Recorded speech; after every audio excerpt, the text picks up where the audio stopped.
Qu'est-ce que c'est? Une Bible? Tu lis la Bible, Ringo? Pas tous les jours. Au large biblique. Le podcast qui explore la Bible. Le livre de l'Apocalypse de Jean fait probablement partie des livres de la Bible les plus connus et en même temps, il est sans doute le moins lu. Le mot « apocalypse », utilisé dans le langage courant, évoque l'idée d'une fin du monde et d'un événement des plus catastrophiques. Mais ce livre de la Bible annonce-t-il la fin du monde ou bien la fin d'un monde? Fait-il référence à des événements passés ou à un avenir? C'est en nous plongeant dans ce livre que nous allons répondre à cette question. D'hier à aujourd'hui, que nous dit le livre de l'Apocalypse? Bienvenue à toutes et à tous. Lors de l'épisode précédent, nous avons abordé la vision du trône céleste et de ce livre confié à l'agneau qui va désormais ouvrir les sceaux. Le récit de l'ouverture des sceaux couvre plus de 2 chapitres, allant du chapitre 6 jusqu'au début du chapitre 8. L'organisation textuelle distingue d'abord les 4 premiers sceaux, construits de manière identique et mettant en scène des cavaliers, nos fameux cavaliers de l'Apocalypse. Puis les 5e et 6e sceaux qui sont associés à la condition des croyants. Enfin, le 7e sceau introduit à un autre septénaire. Ce sont ces 3 points que nous allons aborder aujourd'hui. Je résumerai le contenu de chaque partie avant d'en donner un éclairage.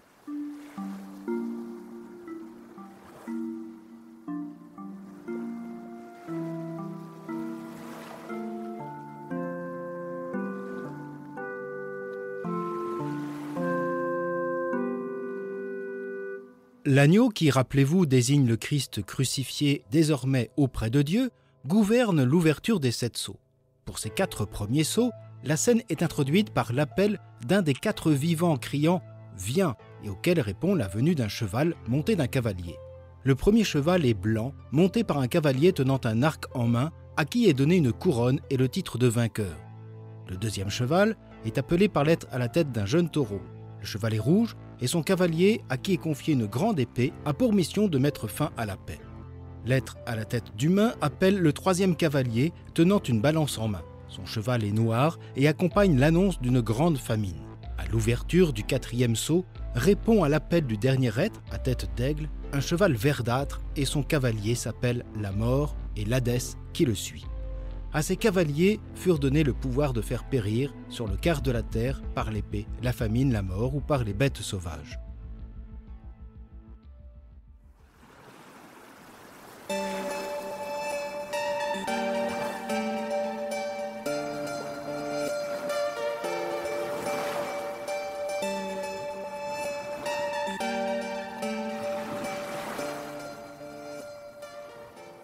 L'image des 4 chevaux et leurs cavaliers provient probablement et même certainement du livre du prophète Zacharie au chapitre 1 et 6, décrivant 4 chevaux et 4 chars de 4 couleurs, représentant des envoyés de Dieu pour parcourir la terre et lui rendre compte avant que le Seigneur ne donne son verdict pour un éventuel jugement.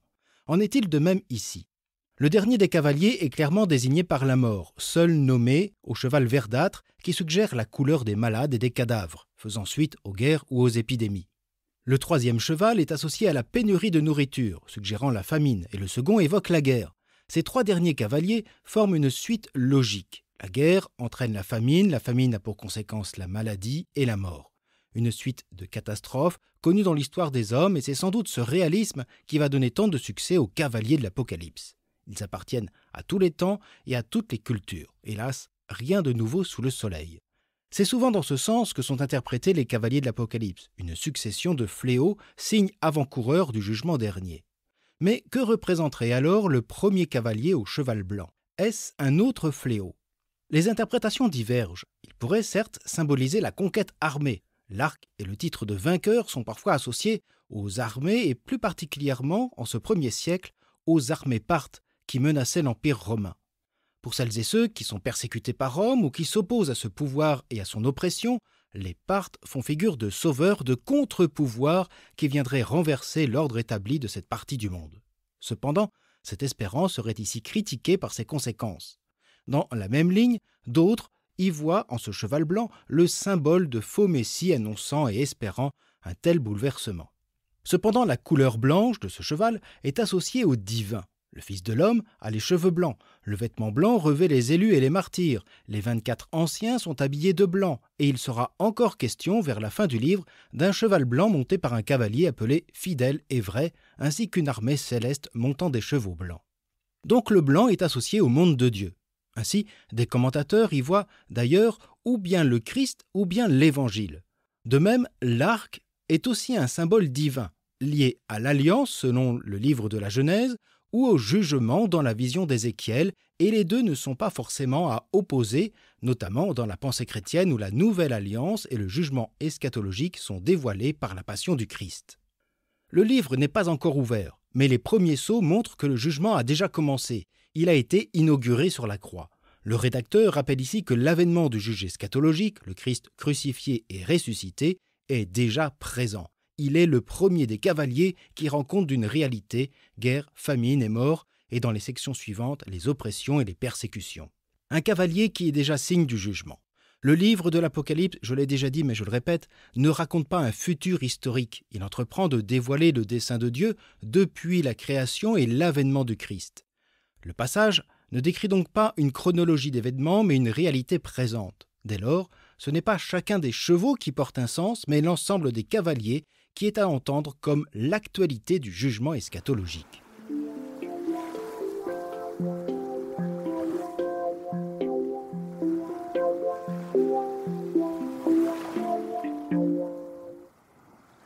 L'ouverture des deux sceaux suivants met en avant la place des croyants. Lorsque l'agneau ouvre le 5e sceau, apparaît alors à Jean les âmes de celles et ceux qui furent persécutés à cause de la parole et à cause de l'Évangile, attendant de Dieu sa justice.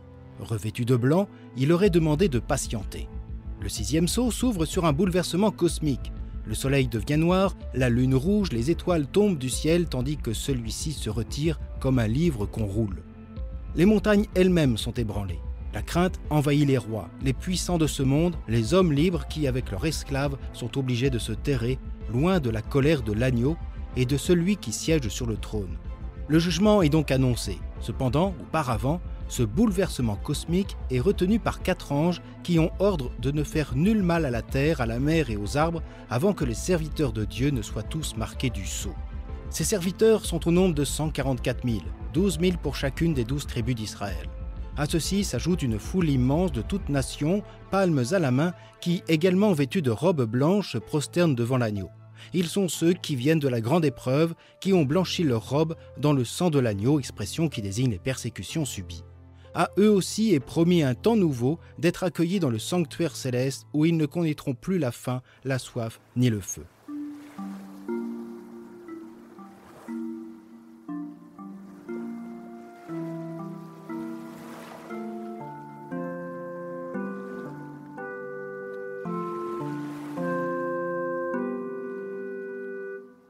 Le contraste est édifiant, tandis que se tiennent face à Dieu des saints, des serviteurs de Dieu, la plupart persécutés, les rois se cachent face à la colère de l'agneau. La victoire semble déjà acquise. Pour le rédacteur, et dans cette théologie chrétienne, la passion est déjà une victoire sur le mal et la haine. Cette colère est ici à entendre dans le cadre de ce jugement eschatologique. Elle manifeste la volonté de rendre justice à ceux qui furent humiliés et dénoncer ceux qui, en raison de leur titre ou de leur statut, les ont persécutés. Ici, avec le chambardement cosmique de la création, c'est Dieu créateur qui manifeste son jugement. Les images sont typiques du langage apocalyptique qui associe la création au dessein de Dieu. Les rois et les puissants se terrent face à la venue annoncée de l'agneau, image paradoxale mais qui insiste sur le jugement par la croix, c'est-à-dire par l'amour du Christ et de Dieu pour les siens. Il est demandé aux croyants de patienter. Le texte insiste sur cette temporisation qui laisse à Dieu le choix du jour du jugement et non aux hommes, indépendamment du bouleversement cosmique.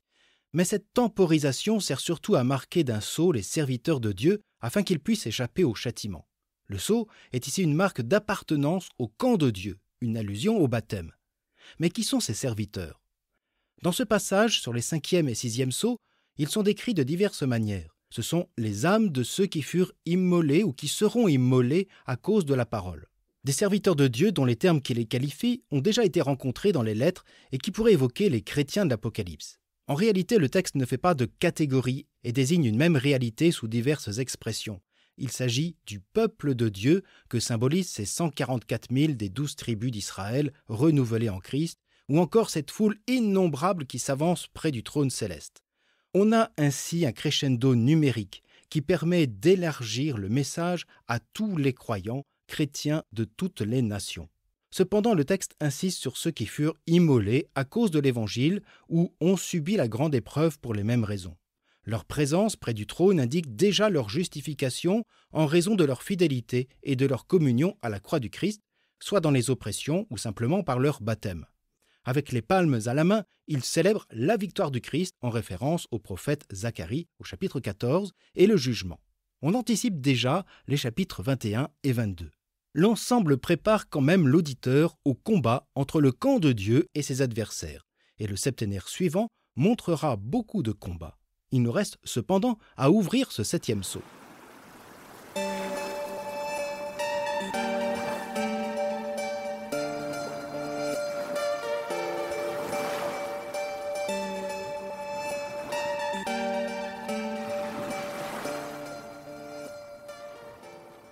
Quand l'agneau ouvrit le 7e sceau, il se fit dans le ciel un silence d'environ une demi-heure.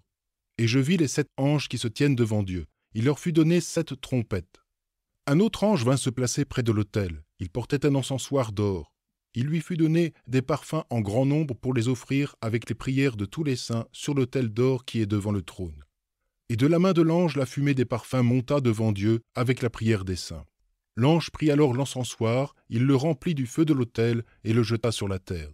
Et ce furent des tonnerres, des voix, des éclairs, un tremblement de terre. Les 7 anges qui tenaient les 7 trompettes se préparèrent à en sonner.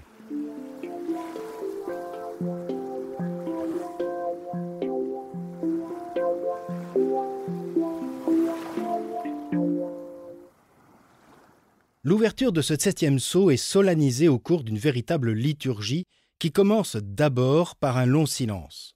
Ce silence d'une demi-heure qui donne de la gravité au moment, une demi-heure, non pas une minute, durant laquelle se mettent en place un encensoir et 7 anges aux trompettes.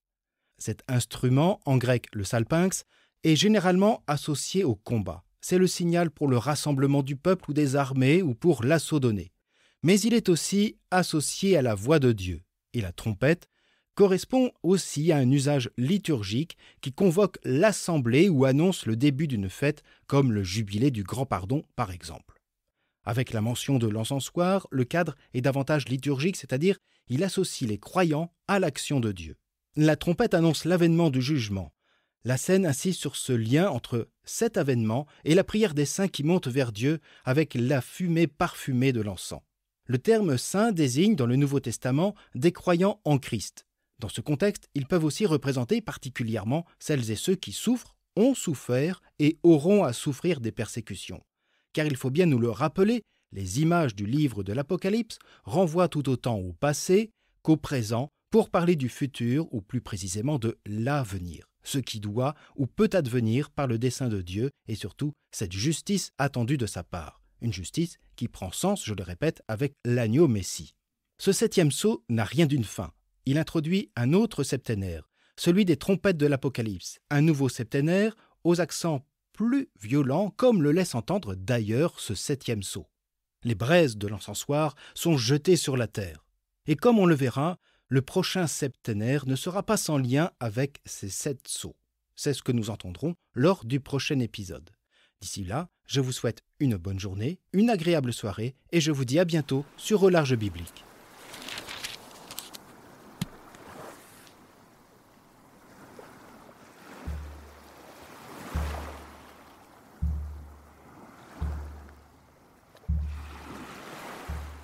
Au Large Biblique est un podcast animé par François Bessonnet, prêtre et bibliste.